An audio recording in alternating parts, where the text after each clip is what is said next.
So I primarily teach statistics for psychology students, undergrad students. When we're thinking about social sciences, a lot of people consider it softer science or less than somehow. And what I want to showcase when I'm teaching is that there is a lot of rigorous scholarship ongoing always in the field, and there are a lot of amazing scholars making really great strides in the field to improve it. And I see my role as a teacher to take these really complex ideas and make them more digestible for my students.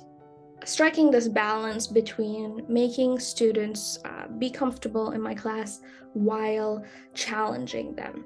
Every semester, I have at least a plurality of students who come in and tell me they're terrified of my class.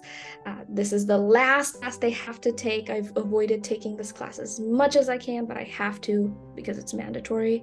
So my goal as an instructor is to make them feel comfortable given the challenges that stats has.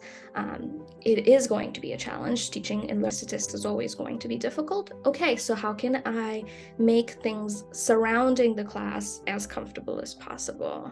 I want them to be comfortable making mistakes, because if you don't make mistakes, you're really not learning. I think this award is very meaningful because it provides a sense of legitimacy to someone who's this early in their career in teaching.